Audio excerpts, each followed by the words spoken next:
ultimate goal is just to be able to get a population going. Yeah. I got to take a quick break. We got to pay the bills around here, and we'll be back right after this. And we are back here with Dawn Maslar-Biggie, talking about the birds and the bees. Well, how do you deal with that? That seems like a permanent hall pass for somebody who's in a relationship with you, where you're like, well, you know I'm just a guy and we're just animals, and sorry, I hadn't seen her before and I chased her. Like, how do you then logically be like, I don't want that or I don't like that? How do you set the barriers? All right. So in order for you to fall in love at the same time, a woman and a man, the woman has to wait for the man to ask for commitment. Once the man commits in his mind, it actually starts a physiological process of the dropping of the testosterone, and then he's more likely to fall in love. So now if you begin a sexual relationship, she's more likely to fall in love, and he's more likely to fall in love. So it's orchestrated perfectly as long as we do it in that order. When we just make assumptions and jump into bed, one of us falls in love, the other one doesn't, it's all crank. So he can fall in love. You do agree that men are capable, and once they do fall in love, they are committed to the bond and the boundaries of this relationship. Absolutely. And because they feel comforted and feel protected a little bit by the love, I need to go chase something else goes away. Correct. Well, it's not that they're comforted. They're physiologically start shrinking. So a different part of them is satiated. Yep. Yeah. See, that's good. See, I like that. I don't want to think like, well, we're hopeless and we're just always going to do the shiny new thing. So they're initially attracted to the female because of sexual urges, right, and eventually all of the other things that they want satisfied can diminish those urges so they could focus on other things. Correct. Well, who wouldn't like that? It's beautiful. So what do you tell women then when it's dating? Because a lot of women are like, well, I have needs too, so I shouldn't just hold out because he's not capable of doing multitasking. Get a Bob. Well, how do you have that conversation on a first date, or first date, sixth date, whatever the date, and you're like, we shouldn't do this because how do you, in layman's terms, without seeming like you just memorized a book, how do you lay this out to your prospective partner that this will be good for our relationship? It's easy to say. I go like this, Brian, I'd really like to have sex with you, but I want to wait until I'm into a committed relationship. Is that okay with you? We're committed, baby. What are you talking about? I love you. Let's do it. Like, how do you get around that? Right. Did you ask me for exclusivity? Well, I don't want you to have sex with anybody else. Okay. How about you? Yeah. Oh, you don't want me to have sex with somebody else? Okay. Yeah, I won't have. Let's go do it right now. We're together. Are you asking me to be in an exclusive relationship? Yeah, I am. Okay. Let's do it. Okay. Now, what happens, which happens a lot, that conversation happens, and the sex sucks, and she's not committed anymore. Okay. Because the women, that really is a big thing. You know, the old thing, there's no such thing as bad pizza. Right. Men have a much bigger bandwidth on the sex that they're just happy to be there a lot of times. Sure. She'd be like, ugh. And then she's out, and he's like, but I told you, like, that's still a reality. Yes. So we can wait, and we can play games, and we do all that want until we know how that part of is compatible or satisfying. What is the commitment, really? It's just a conversation. It's just a commitment for exclusivity. You're not having, if we're going to be in a sexual relationship, you're just not having sex with other people. Right. Well, are you going to stick with me if you don't like the sex for a while? Or are we going to work that out? That's a different risk. Not me, Brian Howie, but me, the general me. You got the risk of falling in love, and then you have a different risk of bad sex. I get it's all taking risks. Yeah. So we're all taking, so a lot of women and a lot of men are like, I want to get that part out of the way so we know I need to know if he's a good dancer. Bad sex does not ameliorate the risk of falling in love. No. That's a much bigger risk. I agree with that. And the falling in love and getting hurt, you know, the bad sex, you lost a night or more. I get that. You're trying to have both parties be honest while also not being fooled by your own wiring. Mm-hmm. And that's a challenge for everybody at every age. You knowing this, how does that manifest itself in your own? You've known this a long time. You've been studying this a long time. Right.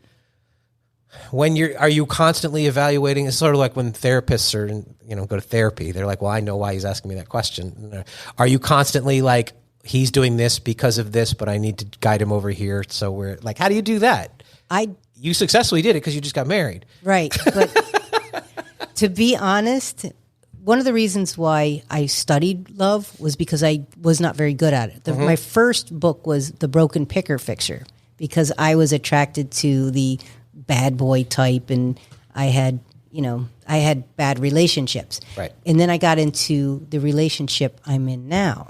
But we got into it 14 years ago. And I was like, I know, I'm going to study love so I don't get this wrong. And I ended up writing the book about it. But because I was bringing home textbooks on love, I was driving him crazy. We actually split up. And we split up for about a year. And we got back together, I guess a year and a half ago, and then got married.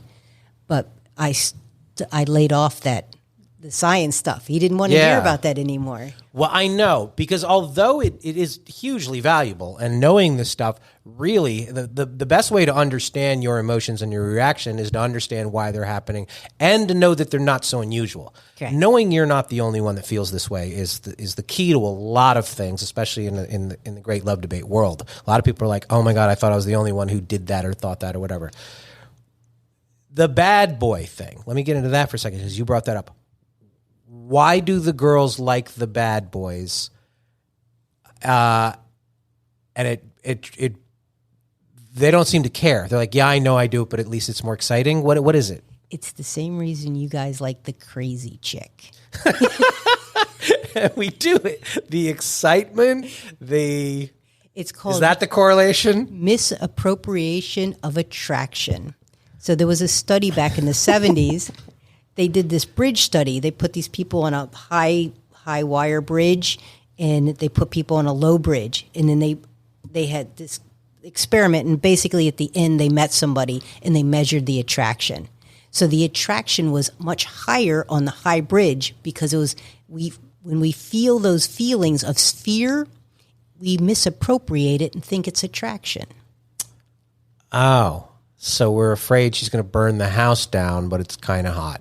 Well, it's just exciting. Where I'm on the back of a motorcycle. Right. Yeah. Same thing. So bad boy, crazy chick, they're the same. Yeah. Oh, good to know that.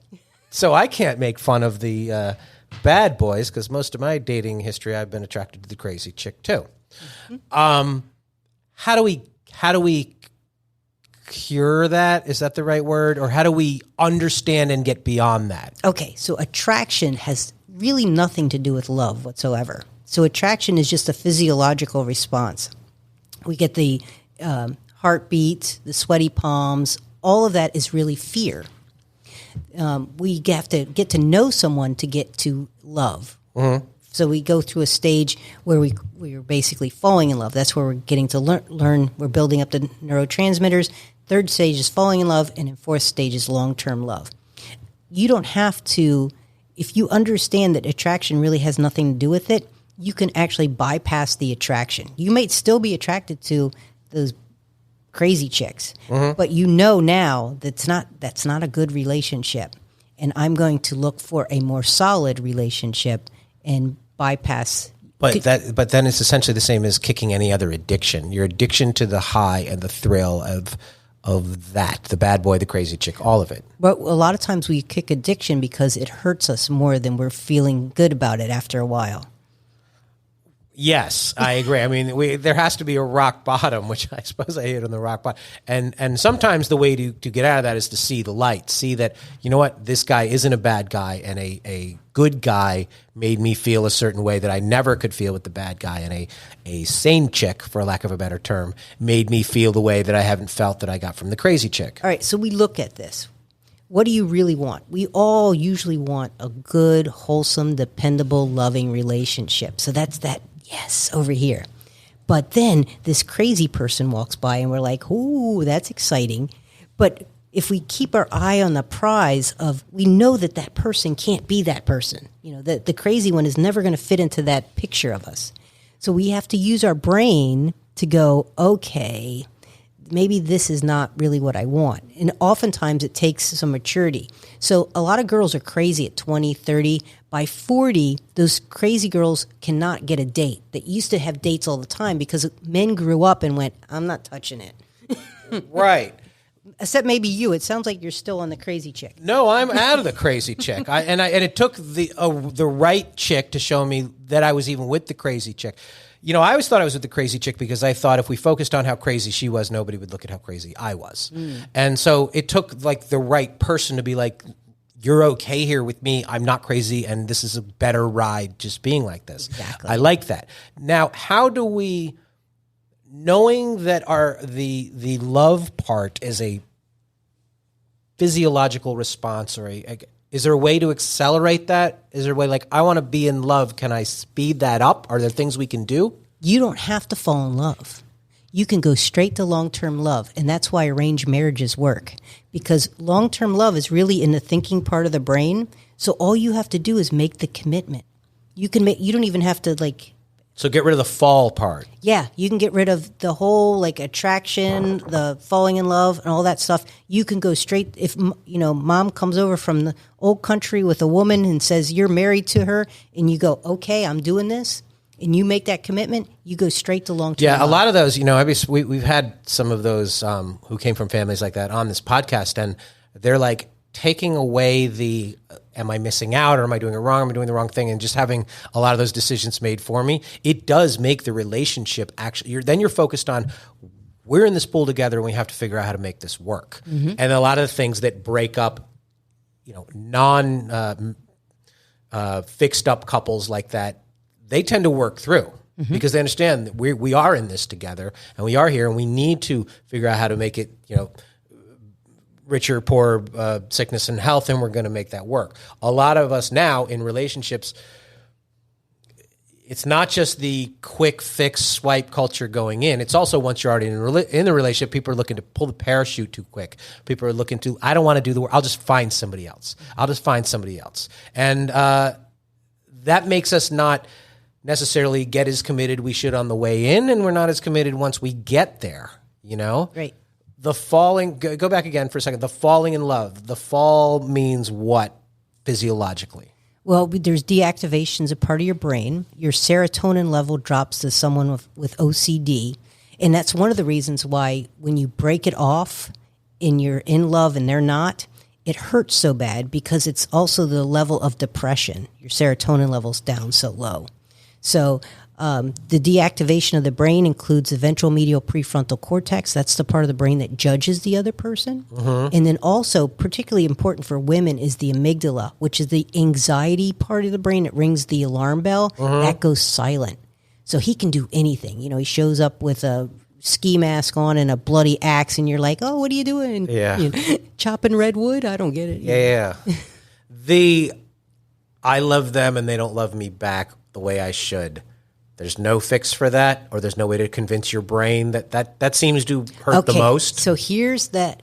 When that pops up, that usually pops up after the 2 year. So your amygdala comes back online. So part of one of the things I do some coaching with women, and one of the major problems a lot of women have, if they've ever had any past trauma, parents divorced, they've had bad relationships, their amygdala is big. So the 2 years it gets deactivated, and then it comes back. And that creates all this anxiety. Maybe he doesn't love me enough. Maybe is he looking at somebody else? And that's what she needs to focus on. It's not the relationship. It's the amygdala.